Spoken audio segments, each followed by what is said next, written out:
Friends, welcome back. আজ থেকে আমরা এক নতুন টপিক নিয়ে আলোচনা করব। তোমরা অনেকেই প্রায় মাধ্যমিকের সিলেবাস কভার করে ফেলেছো। এখন যেটা দরকার শুধু প্র্যাকটিস করা। তো প্র্যাকটিস করার জন্য আজ থেকে আমি তোমাদের পারুল প্রকাশনের টার্গেট বুক নিয়ে আলোচনা করব।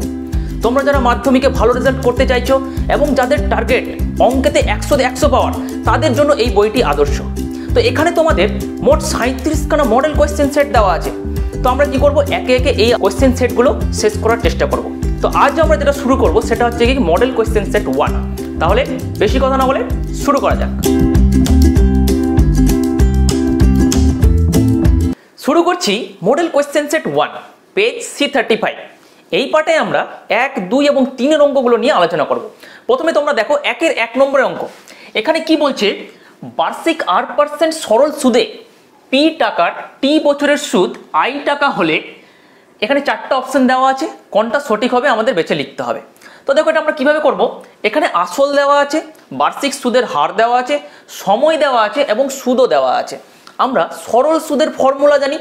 সরল সুদের ফর্মুলা কি, আই সমান সমান পি আর টি বাই 100। বাস এই ফর্মুলাতে বসিয়ে দিলেই অঙ্কটা হয়ে যাবে। তো দেখো আমরা কিভাবে লিখবো, এটাকে লিখবো, আমরা কি জানি, সরল সুদ সমান সমান আসল ইন্টু বার্ষিক সুদের হার ইন্টু সময় বাই 100। এটা হচ্ছে গিয়ে ফর্মুলা। তো এই ফর্মুলাটাকে আমাদের এই অপশনগুলোর আকারে আমাদের কি করতে, সাজাতে হবে। তো সাজানোর জন্য আমরা কি করব, কোনাকুনি গুণ করি। তো পি আর টি পেলাম, এদিকে পি আর টি এবং 100 দিয়ে কি হয়ে যাবে, আই কে গুণ হয়ে যাবে। এখানে নিচে কিছু নাই মানে 1 আছে, তাহলে পি আর টি হলো 100 দিয়ে গুণ করলে কত হবে, 100 ইন্টু আই। তো আমরা দেখতে পাচ্ছি কোন অপশনটার সাথে মিলছে, বি অপশনটার সাথে মিলছে। তাহলে অ্যান্সারটা কি হবে আমরা লিখে নেব, অতএব বি বিকল্পটি সঠিক। ব্যাস 1 মার্কের অঙ্ক, খুব সহজ অঙ্ক। নেক্সট 1-এর 2 নম্বর অঙ্ক। কি বলছে, a cube plus B cube plus C cube equals to 3abc এবং a plus B plus C not equal to 0 হলে এই 4টা শর্তর মধ্যে কোনটা সঠিক হবে তোমাদের বেছে লিখতে হবে।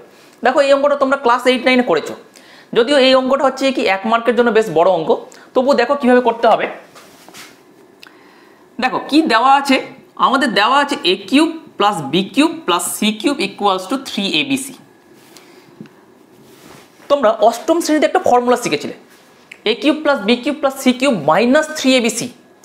এর একটা ফর্মুলা ছিল। ফর্মুলাটা কি দেখো, তো আমাদের কি করতে হবে, প্রথমে 3abcটাকে এই পারে নিয়ে আসতে হবে যাতে আমরা ফর্মুলায় ফেলতে পারি। a cube plus B cube plus C cube minus 3abc equal to আমরা কি লিখলাম, এখানটা দেখলো 0। এখন আমরা এটার ফর্মুলা জানি। ফর্মুলাটা কি, ফর্মুলাটা হচ্ছে a plus B plus C into A square plus B square plus C square minus A B minus BC minus C A equal to 0। এই যে A cube plus B cube plus C cube minus 3abcর formula হচ্ছে কি এইটা। এখন আমরা দেখতে পাচ্ছি দুটো রাশির গুণফল 0, তাহলে এই দুটোর মধ্যে একটা না একটা অবস্থায় 0 হবে, না হলে তো গুণফল 0 আসবে না। তো এখন দেখো তাহলে কি a plus B plus C 0 হবে না এই পার্টটা 0 হবে, কি করে বুঝবো? দেখো এই পার্টটা তো 0 হবে না। কেন হবে না? দেখো তোমাদের কন্ডিশন দিয়ে দিয়েছে a প্লাস বি প্লাস সিটা নট ইকুয়াল টু 0, এটা কন্ডিশনে আমাদের দেওয়া আছে। তাহলে a plus B plus C 0 হচ্ছে না, তাহলে কি হবে, এই পার্টটা 0 হবে। তাহলে আমরা লিখবো কি, a square plus B square plus C square minus A B minus BC minus C A equals to 0। এখানে আমরা লজিকটা লিখে দেবো, যেহেতু a প্লাস বি প্লাস সিটা নট ইকুয়ালস টু 0 দেওয়া আছে। ওকে, এখন আমরা কি করব, এটাকে একটা ফর্মুলার আকারে সাজাবো। কিভাবে দেখো, প্রথমে আমরা একটা হাফ নিব এদিকে আর 2 দিয়ে পুরোটাকে গুণ করে দেবো। দেখো হাফ আর 2 কি হয়ে যায়, কেটে যায়। তো সেই জন্য একটা 2 দিয়ে এটাকে গুণ করলাম আর সামনে একটা হাফ নিয়ে নিলাম, কিংবা সামনে হাফ না নিলেও হবে। আমরা কি করতে পারি, 2 দ্বারা উভয় পক্ষে গুণ করতে পারি। তো আমরা হাফটা নিব না, হাফ নিলেও হবে, অসুবিধা নেই। তো প্রথমে আমরা কি করব, 2 দ্বারা গুণ করে দিই উভয় পক্ষে। তাহলে 2 দ্বারা গুণ করলে কি হবে, 2a square 2b square 2c square minus 2ab minus 2bc minus 2ca equal to 2 into 0 কত, আমরা এভাবে লিখতে পারি, অসুবিধা নেই। এখন দেখো আমরা কি করব, এই পুরো পার্টটা একটা ফর্মুলার আকারে সাজানো যাবে। তো আমরা একটা স্টেপ জাম্প করে করব, যেহেতু 1 মার্কের অঙ্ক। দেখো তো এখানে 2a স্কোয়ার আছে, তো আমরা এখান থেকে একটা a স্কোয়ার নিলাম মাইনাস টু এ বিকে রাখলাম এখানে, বি আছে তাহলে এখান থেকে একটা আমাদের বি স্কোয়ার নিতে হবে। তো দেখো এটা একটা ফর্মুলা হয়ে গেল, A square minus two B plus B square. ঠিক একইভাবে আমরা কি করবো, এই মাইনাস টু বি সিকে সাজাবো। তো বি আছে আর সি আছে, তো একটা বি স্কোয়ার এখানে নাও আর একটা সি স্কোয়ার এখানে নাও, হলো একটা বি স্কোয়ার এখানে গেলো, একটা সি স্কোয়ার এখানে আসলো। আরেকটা দেখো কি আছে, মাইনাস টু সি এ আছে, তো একটা সি স্কোয়ার নিতে হবে আর একটা এ স্কোয়ার নিতে হবে, ইকুয়ালস টু টু ইন্টু হচ্ছে কি, টু ইন্টু জিরো হচ্ছে জিরো। দেখো এ স্কোয়ার আর এখানকার এ স্কোয়ার, দুটো এ স্কোয়ার, বি স্কোয়ার এখানকার B square, two B square, C square এবং সি স্কোয়ার যোগ করলে টু সি স্কোয়ার, আর মাইনাস টু এ বি এখানে minus two B C minus two C A. তাহলে এই পুরো পার্টটাকে আমরা এই আকারে সাজাতে পারি। সাজালাম কেন, সাজানোর কারণটা হচ্ছে আমরা যাতে ফর্মুলায় ফেলতে পারি, কারণ এই তিনটাই একটা ফর্মুলায় ফেলতে পারবো। তাহলে আমরা লিখতে পারি এখানটাতে A square minus two A B plus B square, কার ফর্মুলা, এ মাইনাস বি তার হোল স্কোয়ারের ফর্মুলা। এটা কি বি মাইনাস সি তার হোল স্কোয়ার, এটা কি সি মাইনাস এ তার whole square, equal to zero. এখন আমরা দেখতে পাচ্ছি তিনটি রাশির বর্গের সমষ্টি হচ্ছে গিয়ে শূন্য, তাহলে তারা কি হবে, তাহলে তারা পৃথকভাবে শূন্য হবে, তাই না। এখানটাতে কি আছে, বর্গ আছে আবার প্লাস আছে, আবার ফের তিনটার যোগফল হচ্ছে গিয়ে শূন্য। তাহলে যদি শূন্য হতে হয়, বর্গ আছে আবার প্লাস আছে, তো তিনটার যদি বর্গ করে যদি যোগ করি তো শূন্য কখন আসবে, তখনই আসবে যখন এই তিনটা আলাদা আলাদাভাবে জিরো হবে। তাহলে আমরা লিখতে পারি অতএব A minus B equal to zero, B minus C equal to zero, C minus A equal to zero. এই তিনটা পার্ট আলাদা আলাদাভাবে শূন্য হবে। আমরা লজিকটা লিখে নিতে পারি। লজিকটা লিখতে হবে কি, যেহেতু তিনটি রাশির বর্গের সমষ্টি শূন্য, অতএব তারা পৃথকভাবে শূন্য হবে। তো এক মার্কের কোয়েশ্চেন, অতটা না লিখলেও হবে। তো আমরা এখান থেকে লিখবো A minus B equal to zero, যেহেতু তার আমরা লিখতে পারি A equal to B, B equal to C, এটা হয়ে গেল C equal to A B এর সাথে সমান, বি সি এর সাথে সমান, সি এর সাথে সমান। তাহলে আমরা বলতেই পারি যে এ বি সি তিনটাই হচ্ছে কি সমান। তো কোন অপশনটা পেলাম, আমরা ডি অপশনটা পেলাম। তাহলে আমরা লিখে নেব অতএব ডি বিকল্পটি সঠিক। ঠিক আছে, আশা করি তোমরা বুঝতে পেরেছো। নেক্সট 3 নম্বর অঙ্ক কি বলছে, দুটি বৃত্ত পরস্পরকে সি বিন্দুতে বহিঃস্পর্শ করেছে। বৃত্ত দুটির একটি সাধারণ স্পর্শক হচ্ছে এবি, বৃত্ত দুটিকে এ ও বি বিন্দুতে স্পর্শ করছে। তাহলে অ্যাঙ্গেল এসিবি এর মান কি হবে, আমাদের সঠিক উত্তরটা লিখতে হবে। তো দেখো প্রথমে আমরা কি করব, একটা চিত্র অঙ্কন করব। তো এখানে বলেছে দুটি বৃত্ত, তো দুটি বৃত্ত অঙ্কন করা যাক। এমনভাবে অঙ্কন করতে হবে যেন পরস্পরকে কি করে বহিঃস্পর্শ করে, অর্থাৎ বাইরের দিক দিয়ে স্পর্শ করে। এটা হলো বহিঃস্পর্শ, আর এটাকে আমরা বলবো কি অন্তঃস্পর্শ। যদি ভেতরে স্পর্শ করে তাহলে সেটাকে বলে অন্তঃস্পর্শ, এটা হচ্ছে বহিঃস্পর্শ। সি বিন্দুতে স্পর্শ করছে, আমরা নাম দিয়ে দিলাম সি। এরপরে কি বলছে, বৃত্ত দুটির একটি সাধারণ স্পর্শক হচ্ছে এপি। সাধারণ স্পর্শক কাকে বলে, যখন দুটি বৃত্তের একই স্পর্শক থাকবে সেটাকেই বলবো আমরা কি সাধারণ স্পর্শক। অর্থাৎ এমন স্পর্শক যেটা কি করবে, দুটো বৃত্তকেই টাচ করে যাবে, সেটা হচ্ছে সাধারণ স্পর্শক। তো এমনটা সাধারণ স্পর্শক আছে এবি, যেটা বৃত্ত দুটিকে এ ও বি বিন্দুতে স্পর্শ করছে। তাহলে আমরা সাধারণ স্পর্শকটা অঙ্কন করি এইভাবে।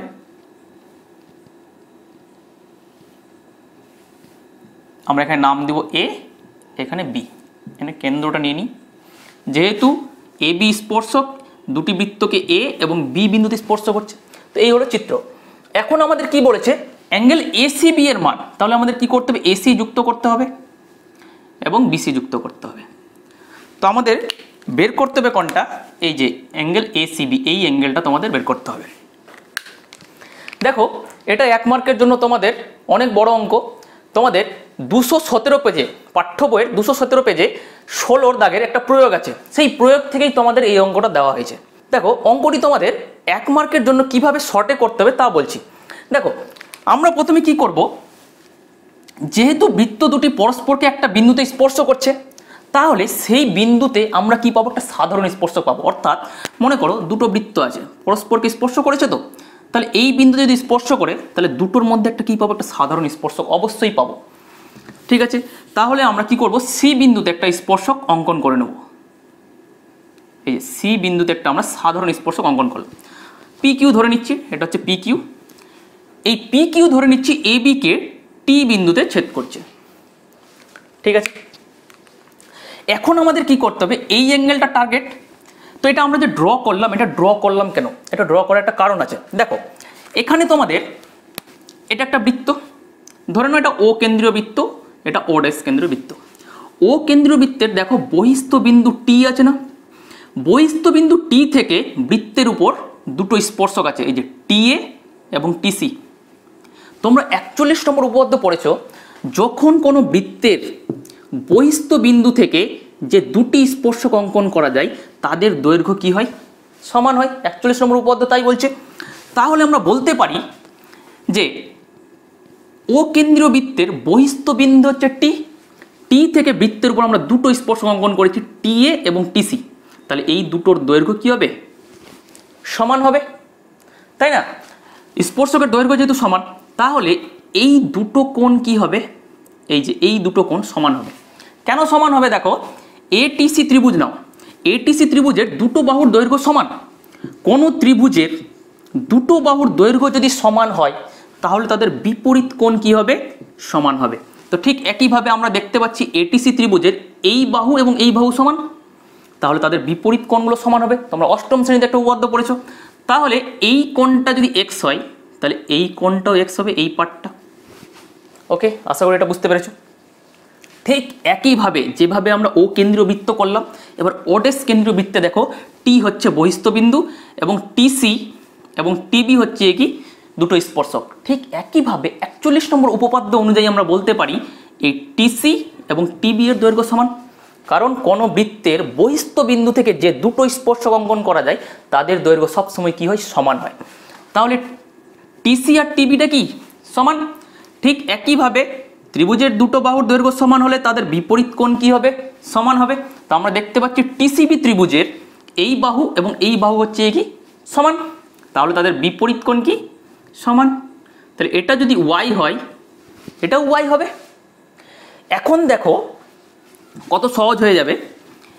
এসিবি ত্রিভুজ আমাদের টার্গেট হচ্ছে এই পুরো কোণটা, এই পুরো কোণ বলতে কি এক্স প্লাস ওয়াই আমাদের বের করতে হবে।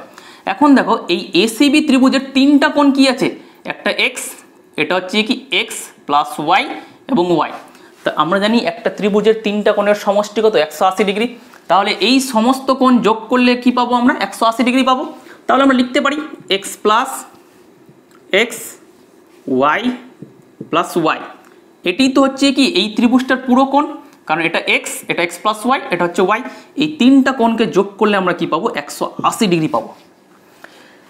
তাহলে এখানে আমরা যদি ক্যালকুলেশন করি তাহলে 2x plus 2y equal to আমরা কি পাচ্ছি, 180 ডিগ্রি পাচ্ছি। 2 কমন নিলে কি পাবো, x প্লাস ওয়াই থাকলো ইকুয়াল টু 180 ডিগ্রি। 2 দ্বারা ভাগ করলে আমরা কি পাচ্ছি, x প্লাস ওয়াই সমান সমান 90 ডিগ্রি। তো দেখো আমাদের টার্গেট ছিল কি এই এসিবি কোণটা বের করা না, আমরা এই কোণটা তো পেয়ে গেলাম x প্লাস ওয়াই, এই যে x প্লাস ওয়াই এর মান হচ্ছে কত, 90 ডিগ্রি। তাহলে এই এসিবি অ্যাঙ্গেলটা কত হবে, 90 ডিগ্রি হবে। নেক্সট 1-4 নম্বর অঙ্ক দেখো কি বলছে, sine theta plus cos theta equal to √2। থিটার মান 0 থেকে 90 ডিগ্রি হলে থিটার মান কি হবে, তা আমাদের এই চারটা অপশনের মধ্যে লিখতে হবে। দেখো এই অঙ্কটাও 1 মার্কের জন্য যথেষ্ট বড় অঙ্ক। তো আমরা এই অঙ্কটা শর্টে কিভাবে করতে পারি, আমরা অপশন টেস্ট করে করতে পারি। মানে অঙ্কটার বাম পক্ষে আমরা কি বসাবো, প্রথমে 30 ডিগ্রি, 45 ডিগ্রি, 60 ডিগ্রি, 90 ডিগ্রি বসিয়ে দেখবো কোন অপশনটাতে আমরা √2 পাচ্ছি, তাহলে আমাদের অঙ্কটা হয়ে যাবে। এছাড়া যদি অঙ্কতে যদি অপশন না দেওয়া থাকে, 2 মার্কের যদি অঙ্কটা দেয়, তখন আমরা কিভাবে করব, তো আমি তোমাদের দুটো মেথডই তোমাদের বলে দিচ্ছি। দেখো প্রথমে আমরা কিভাবে করতে পারি, 1 মার্কের জন্য আমরা কিভাবে করব অঙ্কটা, দেখো প্রথমে আমরা কি করব, থিটা ইকুয়াল টু ধরে নেবো যে 30 ডিগ্রি। থিটা ইকুয়াল টু যদি 30 ডিগ্রি হয় তাহলে আমরা sine 30 degree plus cos 30 degree কত পাচ্ছি আমরা বের করে দেখি, √2 কি পাচ্ছি। তাহলে সাইন 30তে আমরা জানি কত, হাফ, কস 30তে কত জানি, √3/2, লসাগু করলে 1 প্লাস √3। তাহলে এটা √2 এর সাথে সমান নয়, তাহলে আমরা বলতে পারি অতএব theta not equals to 30 degree. এখন থিটা সমান সমান 45 ডিগ্রি হলে আমরা কি পাচ্ছি দেখি, sine 45 degree plus cos 45 degree কত হচ্ছে, দেখো আমরা বাম পক্ষে থিটার জায়গায় 45 ডিগ্রি বসালাম। তো আমরা জানি সাইন 45 ডিগ্রি হচ্ছে √2, কস 45 ডিগ্রি হচ্ছে √2। লসাগু যদি করি তাহলে হয়ে গেল √2 লসাগু 1 প্লাস 1, মানে হয়ে গেল ওটা কত, 2/√2। এখন আমরা যদি করণী নিরসন করি, 2/√2 √2 এর সাথে তো সমান মনে হচ্ছে না, কিন্তু আমরা যদি করণী নিরসন করি করনিলেশন মানে হরের করনিলেশন, হরে যেটা আছে হরের রুটটাকে সরানো। তাহলে এটা হলো 2√2 গুণ করলে কি হয়, √2 এর স্কোয়ার হয়, রুট আর স্কোয়ার কেটে যেটা হচ্ছে 2, তাহলে 2 কেটে গেল, এটা পেলাম কত √2। তো আমরা দেখছি থিটার মান 45 ডিগ্রি হলে √2 পাচ্ছি। তাহলে আমরা বলতে পারি, তাহলে লিখবো আমরা অতএব বি বিকল্পটি সঠিক। আমরা 60 ডিগ্রি দিয়েও দেখাতে পারি, 90 ডিগ্রি দিয়েও করে দেখাতে পারি। তো এটা হচ্ছে কি অপশন টেস্ট করে। এবার আমি একটা সেকেন্ড মেথড বলছি, যেটা দিয়ে একটু অঙ্কটা বড় হবে কিন্তু অঙ্কটা হয়ে যাবে। দেখো কিভাবে করব। প্রথমে আমরা লিখব sine theta plus cos theta equal to √2, এটা আমাদের দেওয়া আছে। এখান থেকে আমাদের টার্গেট হচ্ছে থিটার মান বের করা। তো প্রথমে আমরা কি করি, বোথ সাইড স্কোয়ার করি। সাইন থিটা প্লাস কস থিটার স্কোয়ার ইকুয়ালস টু √2 এর স্কোয়ার। আমরা এখানে লিখতে পারি উভয় পক্ষে বর্গ। তাহলে আমরা কি পাবো, আমরা জানি sine square theta plus cos square theta plus 2 sign theta cos theta, এটা হলো √2 এর স্কোয়ার হচ্ছে 2। কীভাবে করলাম, এটা হচ্ছে a প্লাস বি এর হোল স্কোয়ার। ফর্মুলা কি, a square plus 2ab plus b square. আমরা b স্কোয়ারটাকে এখানে রাখলাম কেন, আমরা জানি sine square theta plus cos square theta একটা ফর্মুলা আছে, সেই জন্য এটাকে পাশাপাশি রেখেছি। তাহলে আমরা বলতে পারি sine square theta plus cos square theta হচ্ছে 1। তাহলে এখান থেকে কত পাবো, 2 সাইন থিটা কস থিটা থাকলো ইকুয়ালস টু 2, আর এদিকে কত হচ্ছে 2 sign theta cos theta equal to 1, ওদিকে গেলে কি হয়ে যাবে 2 - 1। তাহলে 2 সাইন থিটা কস থিটার মানটা কত পেয়ে গেলাম 1। এটাকে 1 নম্বর দিয়ে রাখবো, এটাকে আমরা 2 নম্বর দিব। এখন তোমরা একটা ফর্মুলা জানো, a মাইনাস বি এর হোল স্কোয়ার। কি জানো, a square minus 2ab plus b square, এটা একটা ফর্মুলা আছে। আরও একটা ফর্মুলা আছে a মাইনাস বি হোল স্কোয়ারের। কী ফর্মুলা, সেটা হচ্ছে a plus B whole square minus 4ab, এটা একটা ফর্মুলা আছে। তো আমরা লিখতে পারি এইভাবে, আমরা যদি লিখি এইভাবে sine theta minus cos theta তার হোল স্কোয়ার, আমরা মাইনাসটা বের করছি, কেন বের করছি একটু বাদে বলছি দেখো। তাহলে এটা হচ্ছে a মাইনাস বি হোল স্কোয়ারের formula. a minus B whole স্কোয়ারের ফর্মুলা কি, ওই যে a প্লাস বি তার whole square minus 4 sine theta cos theta. তাহলে আমরা কি পাচ্ছি, সাইন থিটা প্লাস কস থিটার মান জানি আমরা কত √2, √2 এর স্কোয়ার। আচ্ছা, এখানটাতে আমরা লিখতে পারি 4 সাইন থিটা কস থিটা আছে, তো এটাকে আমরা লিখতে পারি 2 × 2 সাইন থিটা কস থিটা লিখতে পারি। √2 এর স্কোয়ার 2, 2 থাকলো 2 সাইন থিটা কস থিটার মান আমরা এখানটাতে বের করে রেখেছি, কত আছে 1। তাহলে এখানে আমরা 1 বসিয়ে দিলাম। তাহলে 2 থেকে 2 যায় কত 0। তাহলে আমরা বলতে পারি sine theta minus cos theta যদি বর্গমূল করে দিই উভয় পক্ষে, তাহলে আমরা কি পাবো 0 পাবো। এটাকে নাম দেবো আমরা 3। এখন দেখো a মাইনাস বি হোল স্কোয়ারের ফর্মুলা দিয়ে আমরা সাইন থিটা মাইনাস কস থিটাটা বের করলাম কেন, কারণ অলরেডি আমরা সাইন থিটা প্লাস কস থিটার মান জানি। যদি এই ফর্মুলা দিয়ে আমরা যদি sine theta minus cos theta বের করতে পারি, তাহলে আমরা কি করতে পারি 1 আর 3 থেকে আমরা থিটার মান ইজিলি বের করতে পারবো অপনয়ন পদ্ধতিতে। তাহলে আমরা লিখতে পারি, আচ্ছা এটা মনে রাখতে হবে, sine theta plus cos theta হচ্ছে কি √2।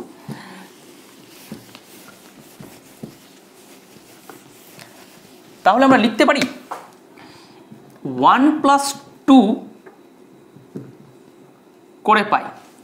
1 + 2 করলে কি হবে, 1 এ কি ছিল, এই যে এটা ছিল, আমরা লিখে দিচ্ছি এখানে sine theta plus cos theta equal to ছিল √2, এটা হচ্ছে 1 নম্বর ইকুয়েশন। আর 2 নম্বর ইকুয়েশন দেখো 1 আর 2 যদি আমরা যোগ করি, এই যে sine theta minus cos theta আছে, এটা sine theta plus cos theta আছে, তখন কি হয়ে যাবে কস থিটাটা কেটে যাবে, যোগ করলে কস থিটা কেটে যাবে, সাইন থিটা আর সাইন থিটা হয়ে যাবে কত 2 সাইন থিটা। একবার লিখছি স্টেপ জাম্প করে। আর ডান পক্ষের √2 আর 0 যোগ করলে কত হয় √2। কিভাবে করলাম, এই যে বাম পক্ষের সাথে বাম পক্ষ যোগ করলে কস থিটাটা কেটে যাবে, কারণ এটা প্লাস আছে এটা মাইনাস আছে। তাহলে সাইন থিটা 2 সাইন থিটা হয়ে গেল, আর ডান পক্ষের √2 আর 0 যোগ করলে √2। তো এখান থেকে আমরা ইজিলি থিটার মানটা বের করতে পারবো। তাহলে সাইন থিটা ইকুয়াল টু আমরা লিখতে পারি √2/2। এখন আমরা কি করব, √2 দিয়ে উপর নিচে গুণ করব। তো √2 দিয়ে গুণ করলে 2/2 √2, 2 কাটলো, তাহলে কত পাচ্ছি আমরা? sin θ = 1/√2।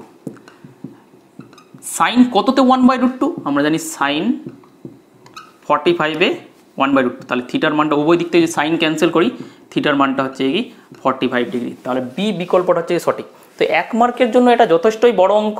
1 মার্কে তোমাদের এতটা করার দরকার নেই, তোমরা অপশন টেস্ট করে দেখিয়ে দিলেই তোমাদের 1 মার্কের হয়ে যাবে। কিন্তু পরীক্ষায় যদি অপশন না দেওয়া থাকে, 2 মার্কের যদি অঙ্কটা দিয়ে দেয়, তখন কিন্তু তোমাদের এই প্রসেসেই করতে হবে। 5 নম্বর অঙ্ক কি বলছে? একটি গোলক ও গোলকটির পরিলিখিত ঘনকের আয়তনের অনুপাত, 4টা অপশন দেওয়া আছে, কোনটা সঠিক হবে লিখতে হবে। তো এখানে দেখো কি বলছে, একটা গোলক আছে এবং তার পরিলিখিত ঘনক, মানে কি ঘনকটা থাকবে বাইরে আর গোলকটা থাকবে ঘনকের ভেতরে। তো আমরা ছবিটাকে একটু আলাদাভাবে আঁকবো। আমরা 2 ডাইমেনশনে যদি ছবিটাকে আঁকি, ভেবে নাও এটা হচ্ছে কি ঘনক, এক সাইড থেকে আমরা দেখছি। যদি এক সাইড থেকে দেখি তাহলে এটা ঘনক, ঘনকের হচ্ছে একটা তল দেখতে পাচ্ছি। এখন আমরা বলতে পারি এটা হচ্ছে কি গোলক, এই হলো গোলক। যদি এক সাইড থেকে দেখি, 2 ডাইমেনশনের ছবিটা আঁকলে আমাদের অনেক তাড়াতাড়ি অঙ্কটা হয়ে যাবে। তাহলে ঘনকের মধ্যে একটা গোলক আছে। এখন আমাদের কি করতে হবে? এই ঘনকের আয়তন বের করতে হবে আর গোলকের আয়তন বের করতে হবে, এই দুটোর অনুপাত করতে হবে। তো প্রথমে আমরা কি করব? ঘনকটার বাহু ধরে নেব, ঘনকটার বাহু ধরে নিচ্ছি এ, আর গোলকের ব্যাসার্ধটা ধরে নিচ্ছি কত? r একক। তাহলে এটাও হয়ে যাবে r একক, এটা হয়ে গেল ব্যাস। ঠিক আছে, তো প্রথমে আমরা কি লিখব?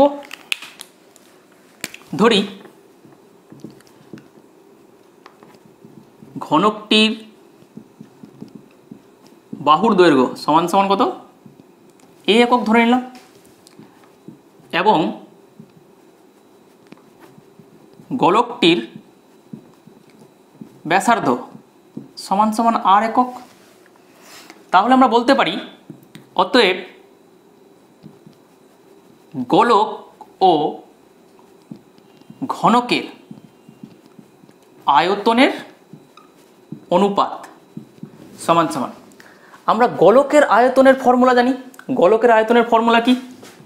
4/3 πr³। এটা হচ্ছে কি ব্যাসার্ধ যদি r হয় তাহলে ফর্মুলা হচ্ছে 4/3 πr³ ইস টু। এখন ঘনকের আয়তন, ঘনকের আয়তন কি? ঘনকের বাহু হচ্ছে গিয়ে a, তাহলে আয়তন কি? আমরা জানি বাহু কিউব, তাহলে আমরা লিখব a³। ঠিক আছে, এখন আমাদের কি করতে হবে? এই a এবং r এর মধ্যে সম্পর্ক বের করতে হবে। তাহলে আমরা এটাকে r দিয়ে রিপ্লেস করতে পারবো, তাহলে আমাদের অঙ্কটা হয়ে যাবে। তো প্রথমে আমরা কি করব? আমাদের a আর r এর মধ্যে সম্পর্কটা কি সেটা খুঁজে বের করতে হবে। তো দেখো ঘনকের যেটা বাহু সেটা গোলকের কি ব্যাসের সাথে সমান। এই যে এটা হচ্ছে কি গোলকের ব্যাস আর এটা হচ্ছে ঘনকের বাহু, এই দুটোই দৈর্ঘ্য তো কি সমান। তাহলে আমরা বলতে পারি যে এর দৈর্ঘ্যটা হচ্ছে কি 2r এর সাথে সমান। এই যে এর দৈর্ঘ্যটা, বাহুর দৈর্ঘ্য হচ্ছে কি ব্যাসের সাথে সমান, ব্যাস হচ্ছে 2r। তাহলে আমরা কি করতে পারি? এর জায়গায় 2r বসিয়ে দিতে পারি। তাহলে আমরা লিখবো কি 4/3 πr³, এর মানটা 2r এখানটাতে আমরা বসিয়ে দেবো, আর এই লজিকটা এর পাশে থাকবে। তাহলে আমরা কি পাচ্ছি? 4/3 πr³ কিউব আছে, তাহলে দুটোরই কিউব হবে, 2 এর কিউব 8 আর r এর কিউব হচ্ছে r³। ঠিক আছে, এবার দুদিক থেকে কি হচ্ছে? r³ cancel. আচ্ছা, তাহলে থাকছে 4/3 π = 8। 4 দিয়ে ভাগ করে দিই, তাহলে কত পাচ্ছি? π/3, 4 2 8, 4 দিয়ে ভাগ করলাম। এবার 3 দিয়ে গুণ করি, তাহলে π = 3 দিয়ে গুণ করলে 3 2 6, তাহলে এটা হচ্ছে কি π = 6। তাহলে আমরা অ্যান্সারটা লিখে নিতে পারি। অতএব সি বিকল্পটি সঠিক। নেক্সট 6 নম্বর অঙ্ক কি বলছে? যদি uy = xi - 35/10 summation fi uy 30 এবং সামেশন fi = 60 হয়, তবে x বারের মান কোনটা হবে? আমাদের সঠিক উত্তরটা বেছে লিখতে হবে। দেখো আমাদের কি বের করতে বলছে? x বার। x বার কথার অর্থ হচ্ছে কি এখানটাতে আমাদের গড় নির্ণয় করতে হবে। আমরা গড় নির্ণয় করার 3টা পদ্ধতি জানি। একটা হচ্ছে প্রত্যক্ষ পদ্ধতি, ডাইরেক্ট মেথড, কল্পিত গড় পদ্ধতি বা অ্যাসিউমড মিন মেথড, আরেকটা হচ্ছে স্টেপ ডেভিয়েশন মেথড বা ক্রমবিচ্যুতি পদ্ধতি। তো আমাদের এই অঙ্কটা করতে হবে ক্রমবিচ্যুতি পদ্ধতিতে, কারণ আমাদের এখানে ইউআই এর মান দেওয়া আছে। ইউআই দেওয়া আছে xi minus 35/10, summation FI UI এখানে দেওয়া আছে কত 30 আর সামেশন এফআই দেওয়া আছে 60। আমরা ইউআইটা দেখে বুঝতে পারবো যে আমাদের এটা করতে হবে ক্রমবিচ্যুতি পদ্ধতিতে, কারণ ক্রমবিচ্যুতি পদ্ধতিতে গড় নির্ণয়ের ফর্মুলাটা কি আমরা জানি। ক্রমবিচ্যুতি পদ্ধতিতে গড় নির্ণয়ের ফর্মুলা হচ্ছে x bar equal to a plus summation FI UI by summation FI into H. এইটা হচ্ছে কি ফর্মুলা, এই ফর্মুলা দিয়ে আমাদের অঙ্কটা হবে। এক্ষেত্রে সামেশন এফআই ইউআই দেওয়া আছে আর সামেশন এফআই দেওয়া আছে, এই দুটো মান আমাদের দেওয়া আছে, আমরা এখানে বসিয়ে দিতে পারবো। কিন্তু প্রবলেমটা হচ্ছে কোথায়, এই এ আর এইচ এর মানটা আমাদের বের করতে হবে। তো এ মানে কি, এ মানে হচ্ছে অ্যাজিউম মিন, অর্থাৎ কল্পিত গড়, মানে আমরা যে গড়টা কল্পনা করে নিই সেটাকে আমরা বলি অ্যাজিউম মিন। ওটাকে এ ডট এমও লিখতে পারি, কোনো অসুবিধা নেই। এটা হচ্ছে এ, আর এইচটা হচ্ছে কি শ্রেণী দৈর্ঘ্য। তো এই এর মান আর এইচ এর মানটা আমরা পাবো কোত্থেকে, আমরা পাবো এই পার্ট থেকে। কারণ দেখো ইউআই মানে আমরা কি জানি, ইউআই মানে জানি xi minus A by H, এটা হচ্ছে ফর্মুলা। মানে যতগুলো শ্রেণীতে মান থাকবে সেই মান থেকে আমরা কি করব, যেটা গড় কল্পনা করে নিই সেটাকে আমরা কি করি মাইনাস করি। এটাকেই বলা হয় ডিআই, মানে ডেভিয়েশন, মানে কতটা বিচ্যুতি হচ্ছে। ঠিক আছে, এটা হচ্ছে xi মাইনাস এ, এর মানটাই হচ্ছে কত, এই যে 35টাই হচ্ছে এ এর মান। আর আমরা এইচ দিয়ে ভাগ করি, অর্থাৎ শ্রেণী দৈর্ঘ্য দিয়ে ভাগ করলে আমরা ইউ এর মানটা পাই। তো শ্রেণী দৈর্ঘ্য কত এক্ষেত্রে 10, তাহলে এ এর মান 35, এইচ এর মানটা 10, এই দুটো মান আমরা জানি। ব্যাস ফর্মুলাটা আমাদের মুখস্থ রাখতে হবে, ফর্মুলাতে বসাবো, আমাদের অঙ্ক হয়ে যাবে। তো লিখবো কিভাবে দেখো ভালোভাবে।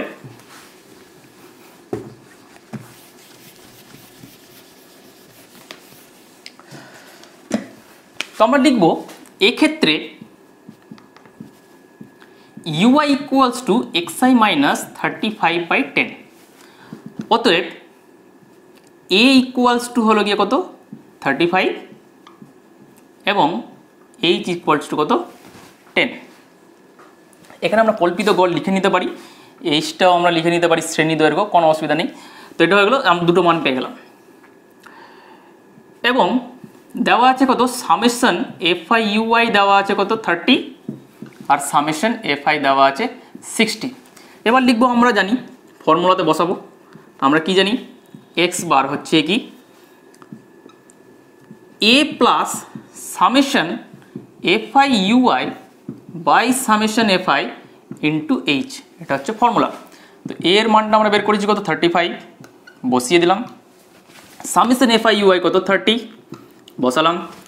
সামেশন এফআই 60 আর এইচ এর মানটা 10। এটা ক্যালকুলেশন করলেই আমাদের অ্যান্সার চলে আসবে। তো এটা হলো 35, তাহলে 30 2 60, 3 2 6 কাটতে পারি, একই ব্যাপার, 2 5 10, তো এটা হলো 5, 35 আর 5 হয়ে গেল 40। তাহলে কোন অপশনটা হচ্ছে এ বিকল্পটা সঠিক, তাহলে লিখে দেবো। অতএব এ বিকল্পটি সঠিক।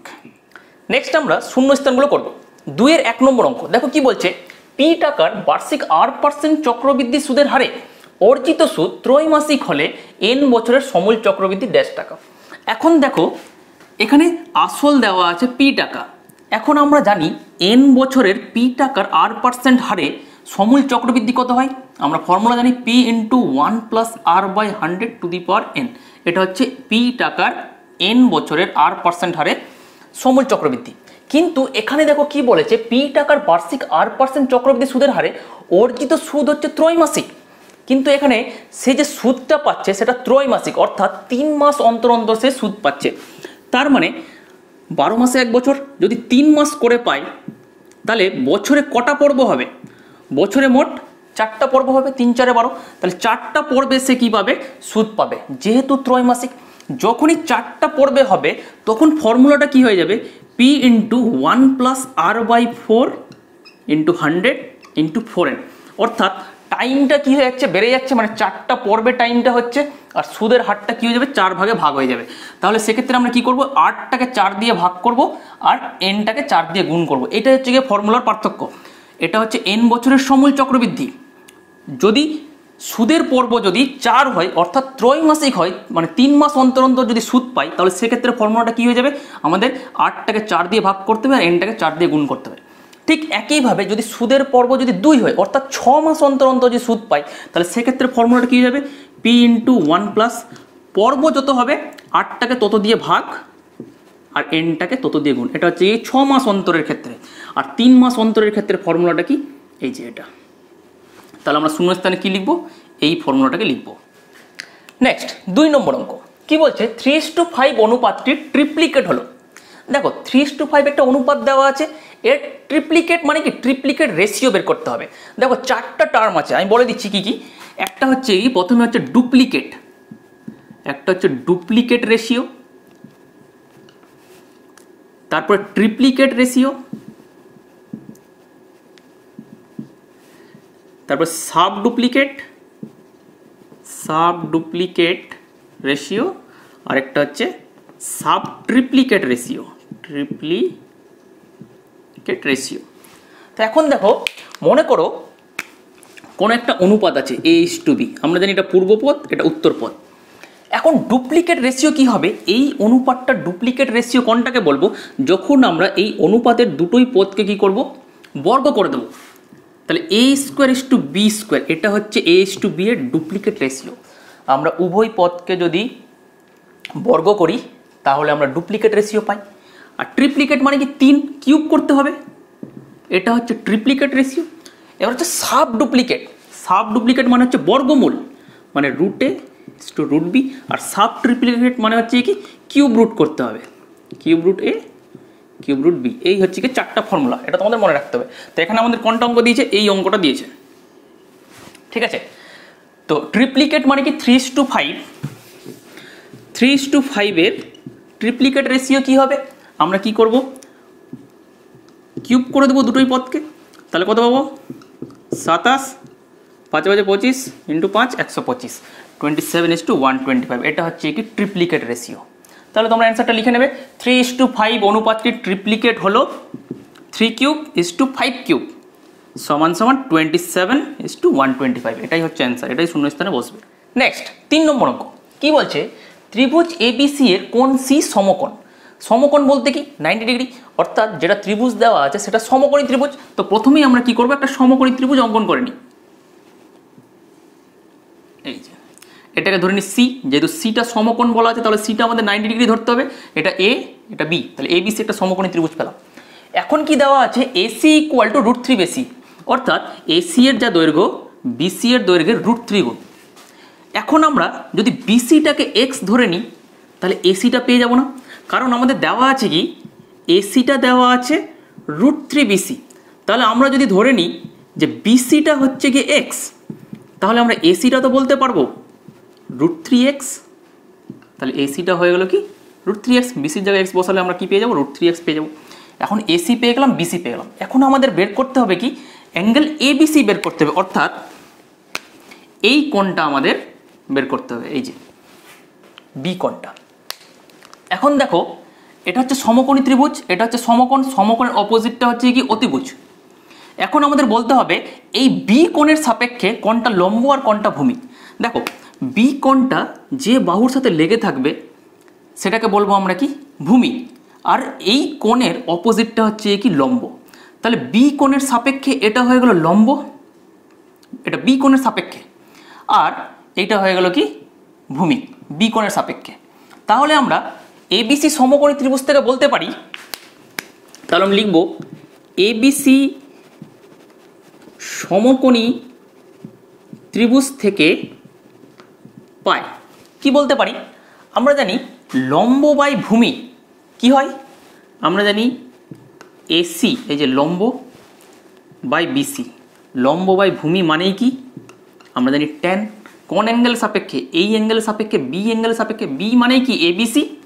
তাহলে আমরা লিখতে পারি tan ABC = AC/BC। লম্ব বাই ভূমি নিচ্ছি, লম্ব আর ভূমিটা কেন নিলাম, অতিভুজ কেন নিলাম না, কারণ এখানে তো অতিভুজের মান দেওয়া নেই, তোরা তো নিয়ে লাভ নেই। আমাদের কি নিতে হবে লম্ব নিতে হবে আর ভূমি নিতে হবে। তাহলে লম্ব বাই ভূমি আমরা কি করলাম tan অ্যাঙ্গেল ABC নিয়ে নিলাম। তাহলে এখানে আমরা মানটা বসিয়ে দেবো, AC জানি কত √3x, BC হচ্ছে কত x, tan অ্যাঙ্গেল ABC। একটু ঘুরিয়ে লিখি, আমরা দেখতে পাচ্ছি x কেটে যাচ্ছে, tan অ্যাঙ্গেল ABC = √3। আচ্ছা tan অ্যাঙ্গেল এবিসি, tan কততে √3? আমরা জানি tan 60-তে √3। তাহলে আমরা বলতে পারি দুদিক থেকে যদি tan ক্যান্সেল হয় তাহলে অ্যাঙ্গেল এবিসি সমান সমান কত পাবো? 60 ডিগ্রি। দুদিক থেকে tan উঠে গেল, তাহলে আমরা পাচ্ছি কি অ্যাঙ্গেল এবিসি সমান সমান 60 ডিগ্রি। তাহলে ওই কোণটার মান কত হবে? 60 ডিগ্রি হবে। তাহলে আমরা অ্যান্সারটা লিখে নেব। অতএব অ্যাঙ্গেল এবিসি এর মান শূন্যস্থান দিয়ে তার উপরে 60 ডিগ্রি। নেক্সট 4 নম্বর অঙ্ক। একটি ত্রিভুজের বাহুগুলির দৈর্ঘ্য tan square alpha, sec square alpha এবং 1 হলে ত্রিভুজটি হবে ড্যাশ। এখানে ত্রিভুজের 3টা বাহু দেওয়া আছে, কিন্তু বাহুগুলো যেটা দেওয়া আছে সেটা এখানে এই কোশ্চেনে ভুল দেওয়া আছে। দেখো বাহুগুলো যেটা হবে, একটা হবে tan আলফা, একটা হবে sec আলফা এবং আরেকটা হবে 1। এই স্কোয়ারগুলো এই ক্ষেত্রে কোশ্চেনে হবে না, tan আলফা, sec আলফা এবং 1। যদি এই 3টা যদি বাহুর পরিমাপ হয় কোনো ত্রিভুজের, তাহলে সেই ত্রিভুজটা কি ধরনের ত্রিভুজ হবে আমাদের লিখতে হবে। দেখো আমরা tan আলফা sec আলফা দিয়ে একটা ফর্মুলা জানি। কি formula? sec square theta minus tan square theta equal to 1 জানি। তো ঠিক একইভাবে আমরা লিখতে পারি, যেহেতু sec square alpha minus tan square alpha equal to 1 জানি, তাহলে এখান থেকে আমরা লিখতে পারি sec square alpha equal to 1 plus tan square alpha দিয়ে গেলে পজিটিভ হয়ে যাবে tan স্কয়ার আলফা। তো এটাকে আমরা এইভাবে লিখতে পারি, sec আলফার স্কোয়ার একের স্কোয়ার tan আলফার হোল স্কোয়ার। তা আমরা দেখতে পাচ্ছি দুটো বাহুর বর্গের সমষ্টি তৃতীয় বাহুর বর্গের সমান। তাহলে পিথাগোরাসের উপপাদ্য অনুযায়ী আমরা বলতে পারি যে ত্রিভুজটা কি ধরনের ত্রিভুজ? ত্রিভুজটা সমকোণী ত্রিভুজ। কারণ একটা যদি সমকোণী ত্রিভুজ থাকে, সেই সমকোণী ত্রিভুজের দুটো বাহুর বর্গের সমষ্টি কি হয়? অতিভুজের বর্গের সমান হয়। তাহলে এক্ষেত্রে আমরা লিখতে পারি পিথাগোরাসের বিপরীত উপপাদ্য অনুযায়ী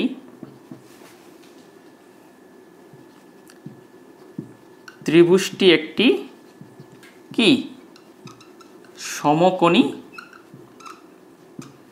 ত্রিভুজ। নেক্সট 5 নম্বর অঙ্ক কি বলছে? 8 মিটার দৈর্ঘ্যের ব্যাসার্ধ বিশিষ্ট একটি নিরেট অর্ধগোলক থেকে সর্ববৃহৎ যে নিরেট শঙ্কু কেটে নেওয়া যাবে তার আয়তন ড্যাশ ঘনমিটার। তো এখানে কি বলছে, একটা অর্ধগোলক আছে, নিরেট অর্ধগোলক। তো আমরা একটা নিরেট অর্ধগোলক অঙ্কন করি। এটা হয়ে গেল একটা নিরেট অর্ধগোলক। এখন কি বলছে, এই নিরেট অর্ধগোলক থেকে সর্ববৃহৎ অর্থাৎ সবচেয়ে বড় মাপের কি কাটতে হবে? একটা শঙ্কু কাটতে হবে। তো শঙ্কু কাটতে গেলে আমাদের নিচের তলটাকে পুরো নিতে হবে শঙ্কুর। এটা হয়ে গেল শঙ্কু, এটা শঙ্কুর উচ্চতা। আর এখানে অর্ধগোলকটার ব্যাসার্ধ দেওয়া আছে 8 মিটার। দেখো যদি এটা আর হয় তাহলে এটাও 8 মিটার হবে। এখন শঙ্কুর যেটা উচ্চতা, শঙ্কুর উচ্চতা আর অর্ধগোলকের ব্যাসার্ধ দুটোই কিন্তু একই। এই যে এটা হচ্ছে শঙ্কুর উচ্চতা, আবার এটাই হচ্ছে ব্যাসার্ধ, এটা ব্যাসার্ধ এটা ব্যাসার্ধ। তাহলে এটা কি হয়ে যাবে? H ইকুয়াল টু আর হয়ে যাবে। শঙ্কুর উচ্চতার সাথে ব্যাসার্ধ কি হয়ে যাবে? সমান হয়ে যাবে। এখন আমাদের কি বের করতে বলেছে? এই শঙ্কুর আয়তন বের করতে বলেছে। কিছুই নয়, শঙ্কুর আয়তনের ফর্মুলা আমরা জানি, কি জানি? 1/3 পাই আর স্কোয়ার h। সেই ফর্মুলা দিয়ে আমাদের অঙ্কটা হয়ে যাবে। কিন্তু প্রথমে আমরা লিখব কি? ধরি শঙ্কুর উচ্চতা h মিটার, এক্ষেত্রে h সমান সমান r। ওকে, এবার লিখব অতএব শঙ্কুর আয়তন। শঙ্কুর আয়তন কি? ফর্মুলা জানি 1/3 পাই আর স্কোয়ার h। তাহলে আমরা লিখে নেব 1/3 পাই আর স্কোয়ার h এর মানটা জানি কত? আর এখানে বসিয়ে দেবো। তাহলে এখানে হয়ে গেল 1/3 পাই আর কিউব। এটাই আমাদের শূন্যস্থানে লিখতে হবে। এখানে আমরা একটু লজিকটা লিখে দিতে পারি, যেহেতু অর্ধগোলকের ব্যাসার্ধ সমান সমান শঙ্কুর উচ্চতা, এটা লিখে দিলে ভালো।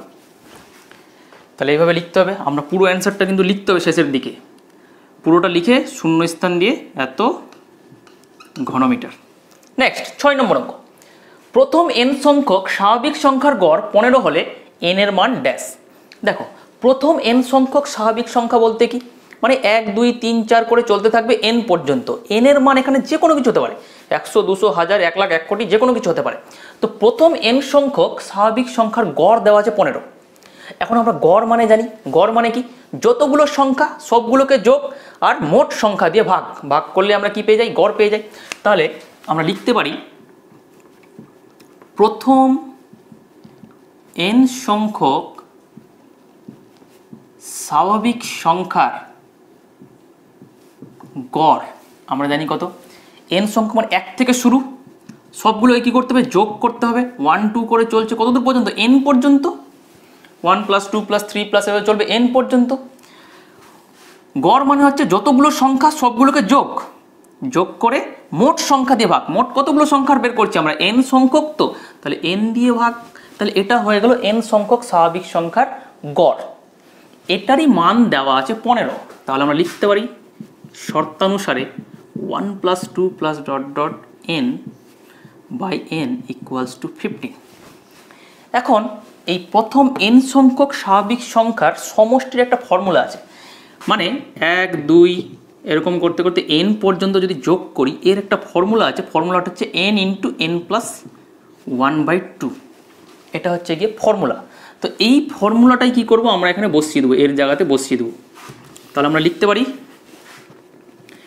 n × n + 1/2, আরেকটা n নিচে ছিল, = 15। আমরা এখানে লিখে নেব যেহেতু 1 + 2 + ... n = n × n + 1/2, এটা হচ্ছে ফর্মুলা। তাহলে আমরা দেখতে পাচ্ছি এই n আর এই n ক্যান্সেল, তাহলে n + 1/2 = 15, n কেটে যাবে।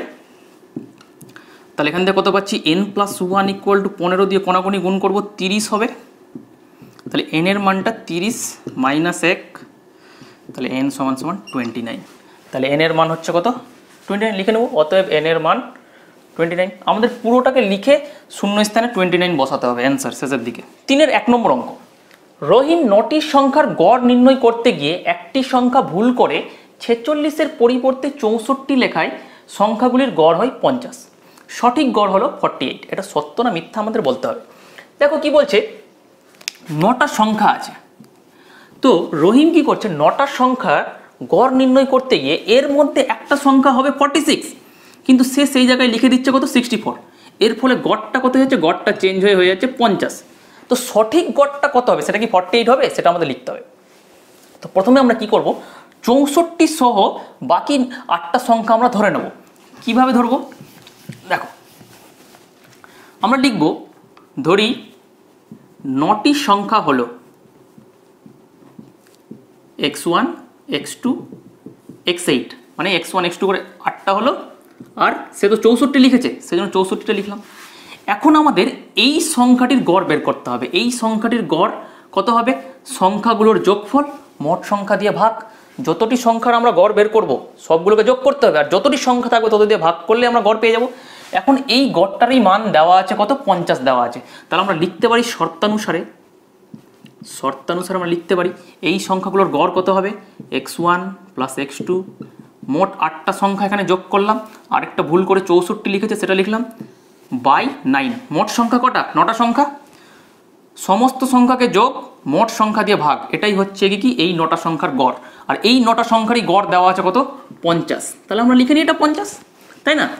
তাহলে আমরা কি পাবো, 9 দ্বারা গুণ করি, x1 + x2 + x8 + 64 = 9 দিয়ে গুণ করলে কত পাবো, 450, 450। তাহলে বাকি 8টা সংখ্যার সমষ্টি আমরা কত পাবো, 450 থেকে আমরা কি করব, 64 মাইনাস করব। তাহলে কত পাচ্ছি, x1 x2 x8, তাহলে 10 থেকে 4 যায় 6, 14 থেকে 6 যায় 8, এটা হয়ে গেল 386, তাই তো? এটা হচ্ছে 8টা সংখ্যার সমষ্টি। এখন আমাদের সঠিক গড়টা বের করতে হবে। তাহলে সঠিক গড় যদি বের করতে হয় তাহলে আমাদের সঠিক সংখ্যা বসাতে হবে। সঠিক সংখ্যাটা ছিল কত, 46 ছিল। তো আমরা এখানে কি করব, সঠিক সংখ্যাটা বসাবো, x1 + x2 x8। ঠিক একইভাবে এই আকারে আনবো আমরা, শুধু সঠিক সংখ্যাটা এখানে 64 জায়গায় কত বসবে, 46, তাই তো? 46। তাহলে উভয় দিকে আমরা কি করলাম 46 যোগ করলাম। তাহলে 46 যোগ করলে আমরা কত পাবো x1 plus x2 plus dot dot x8 plus 46 যোগ করি 2 4 12 8 4 12 1 13 432। তো এটা হলো কি 9টা সংখ্যার সঠিক 9টা সংখ্যার সমষ্টি। এখন গড় যদি বের করতে হয় তাহলে আমাদের কি করতে হবে 9 দ্বারা ভাগ করতে হবে। তাহলে x1 plus x2 plus dot dot x8 plus 46 by 9 equal to 432/9। তাহলে আমরা 9 দিয়ে ভাগ করে দেবো x1 plus x2 plus dot dot x8 by 8 plus 46/9, 9 4 36, 13 থেকে 6 যায় 7 আর দিকে 2 72। তার মানে আমাদের অ্যান্সারটা এটা ঠিক আছে। তাহলে সঠিক গড়টা কত? সঠিক গড়টা হচ্ছে কি 48। তাহলে আমরা লিখে নেব অ্যান্সার। অতএব বিবৃতিটি সত্য। নেক্সট 2 নম্বর অঙ্ক, a into 2 minus root 3 equals to b হল into 2 minus root 3 equals to 1 হলে a স্কোয়ার মাইনাস b স্কোয়ারের মান হবে 8 রুট 3। এটা সত্য না মিথ্যা আমাদের বলতে হবে। দেখো অঙ্কটাতে একটা ভুল আছে, এক্ষেত্রে অঙ্কটা হবে এরকম 2 মাইনাস রুট 3 b ইন্টু এটা 2 মাইনাস হবে না, এটা প্লাস হবে ইকুয়ালস টু 1। যদি এরকম হয় তাহলে a স্কোয়ার মাইনাস b স্কোয়ারের মানটা কী হবে আমাদের লিখতে হবে। তো দেখো এখান থেকে আমরা বলতে পারি a এর মানটা কত হবে 2 মাইনাস রুট 3 দিয়ে যদি ভাগ করি তাহলে 1/2 মাইনাস রুট 3 হবে। আর b এর মানটা কত হবে 2 প্লাস রুট 3 দিয়ে যদি ভাগ করি তাহলে 1/2 প্লাস রুট 3 হয়ে যাবে। এখন আমরা কি করব হরের করণী নিরসন করব দুটো থেকে। তাহলে করণী নিরসন করতে গেলে আমাদের কি করতে হবে 2 প্লাস রুট 3 দিয়ে গুণ করতে হবে। তাহলে কত পাবো এটা হলো 2 প্লাস রুট 3, এটা a minus B into a plus B মানে কি a স্কোয়ার মাইনাস বি স্কোয়ারের ফর্মুলা।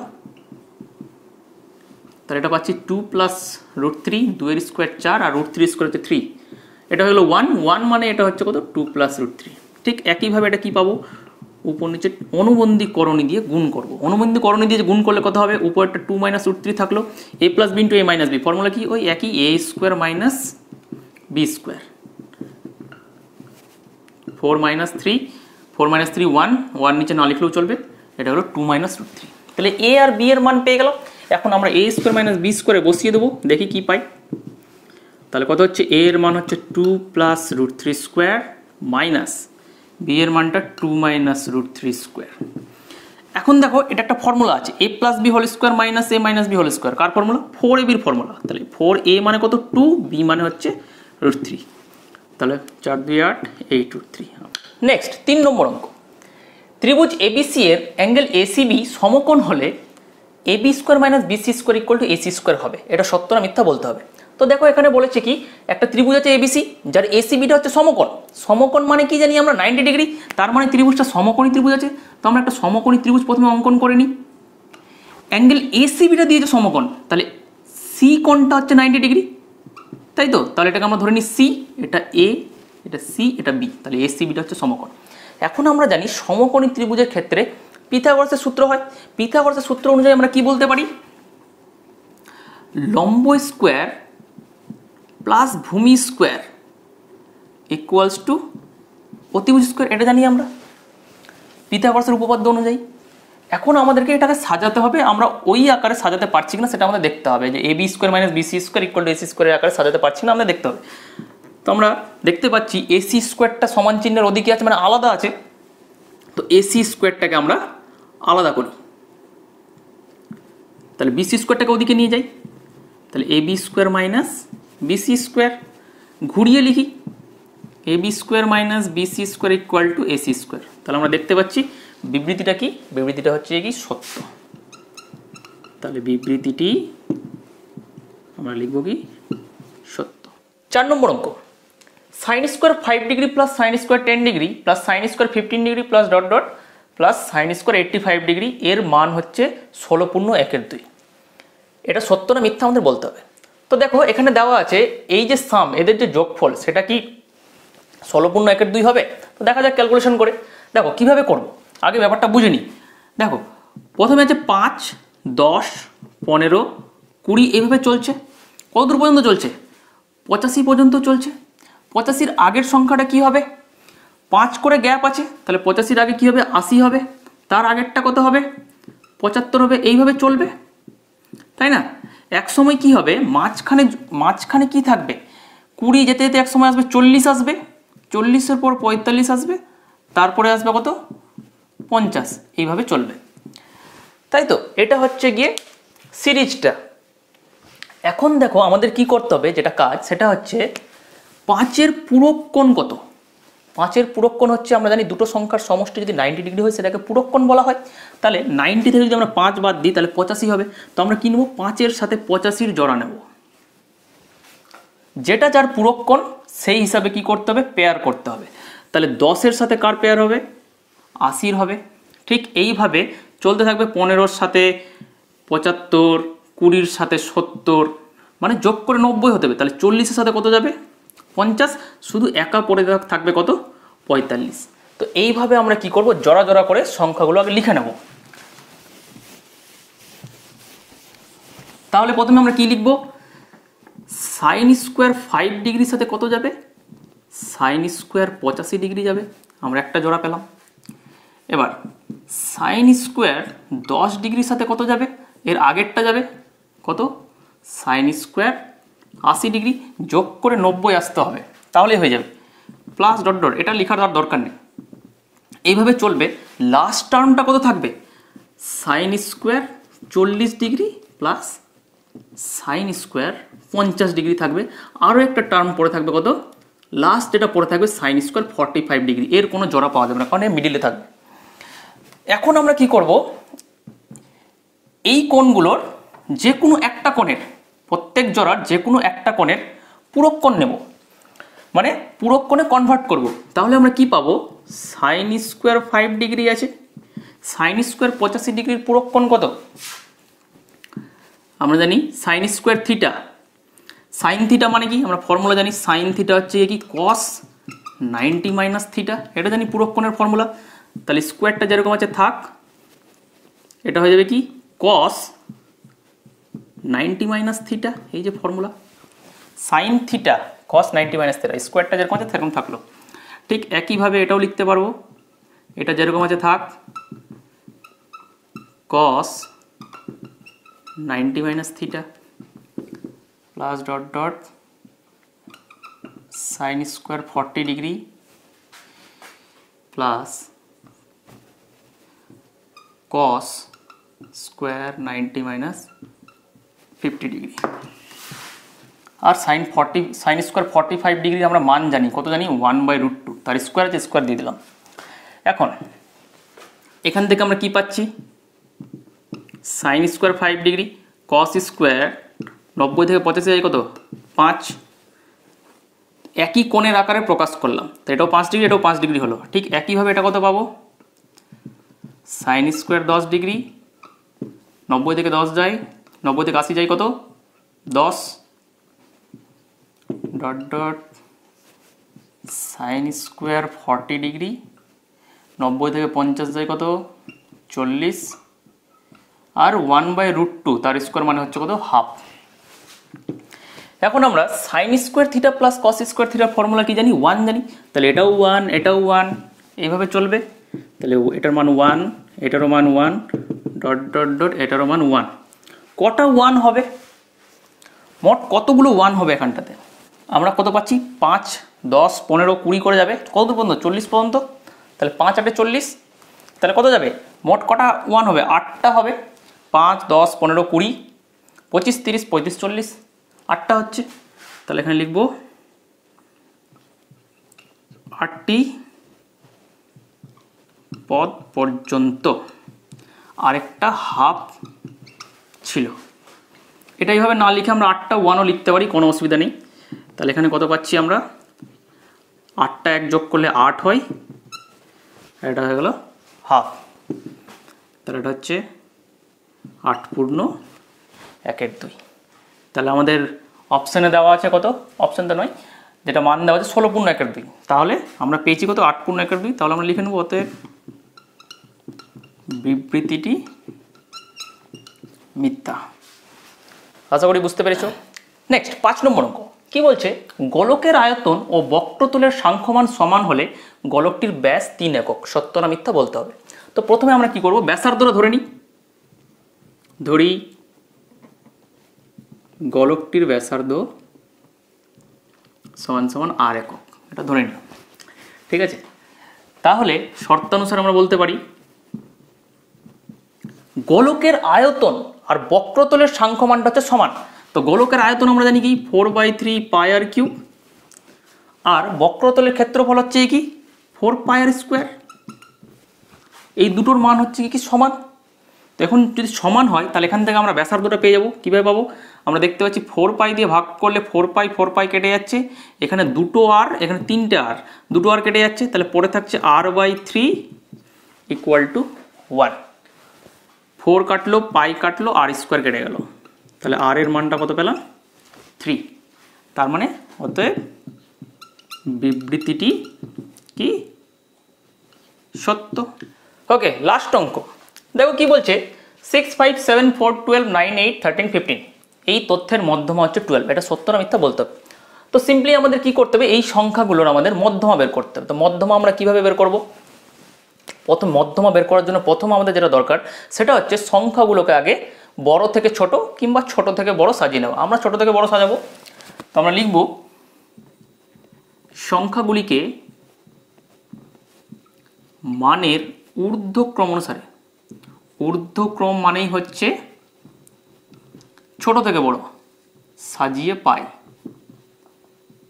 তাহলে সাজালে কি পাবো, প্রথমে কোনটা আসবে 4, 5, 6, 7, 8, 9, 12, 13, 15, 1, 2, 3, 4, 5, 6, 7, 8, 9, 3, 6, 7, 8, 9। ঠিক আছে, এখন দেখো আমরা মানের ঊর্ধ্বক্রম অনুসারে সাজিয়ে নিলাম। এখন হচ্ছে কি মধ্যমা বের করতে হবে। এখন আমাদের মোট কতগুলো সংখ্যা আছে আমাদের গুনতে হবে। এক্ষেত্রে মোট সংখ্যাকে আমরা n দ্বারা ডিনোট করি। n মানে কত, আমরা দেখতে পাচ্ছি 3, 3, 6, মোট কত 9। তো 9টা যুগ্ম না অযুগ্ম আমাদের দেখতে হবে। 9 হচ্ছে অযুগ্ম, তাই তো। অযুগ্ম হলে আমরা একটা মধ্যমা পাবো, আর যদি যুগ্ম হয় তাহলে দুটো মধ্যমা পাবো, তাদের গড় নির্ণয় করতে হয়। তো এক্ষেত্রে অযুগ্ম আছে, আমরা ইজিলি পেয়ে যাব। ফর্মুলাটা কি, ফর্মুলাটা হচ্ছে n+1/2 তম পদ হচ্ছে গিয়ে নির্ণেয় মধ্যমা। এটা হচ্ছে গিয়ে মধ্যমার ফর্মুলা যদি অযুগ্ম হয়। অযুগ্ম হলে এটা ফর্মুলা। আর যুগ্মর ক্ষেত্রে ফর্মুলা কি, n/2 তম পদ আর n/2 + 1 তম পদের গড়, এই দুটো পদের গড় বের করতে হয়। যাই হোক, তো এক্ষেত্রে অযুগ্ম আছে। তো অযুগ্মর ক্ষেত্রে আমরা কীভাবে পাবো, n মানে কত 9, তাহলে 9, 10, 10কে 2 দিয়ে ভাগ করলে 5, তার মানে 5তম পদ, মানে 5 নম্বরে যে বসে আছে সেই হচ্ছে গিয়ে মধ্যমা। তাহলে আমরা দেখতে পাচ্ছি 1, 2, 3, 4, 5, এই যে 8 হচ্ছে মধ্যমা 5 নম্বরে। তো 8 কি বলেছে, তথ্যের মধ্যমা 12 বলেছে, তাহলে বিবৃতিটা কি মিথ্যা। তাহলে এখানে অতএব বিবৃতিটি মিথ্যা। তাহলে ফ্রেন্ডস, আশা করি তোমরা অঙ্কগুলো বুঝতে পেরেছো। তোমাদের কোথাও যদি কোনো রকম বুঝতে অসুবিধা হয়ে থাকে অবশ্যই আমাকে কমেন্ট সেকশনে জানাতে পারো। আর ভিডিওটি যদি ভালো লেগে থাকে অবশ্যই তোমরা লাইক এবং বন্ধুদের মধ্যে শেয়ার করো, তাহলে তাদেরও সুবিধা হবে। আমরা নেক্সট পার্টে বাকি অঙ্কগুলো নিয়ে আলোচনা করব। আজকের মতো এতটাই, নেক্সট ভিডিওতে আবার দেখা হবে।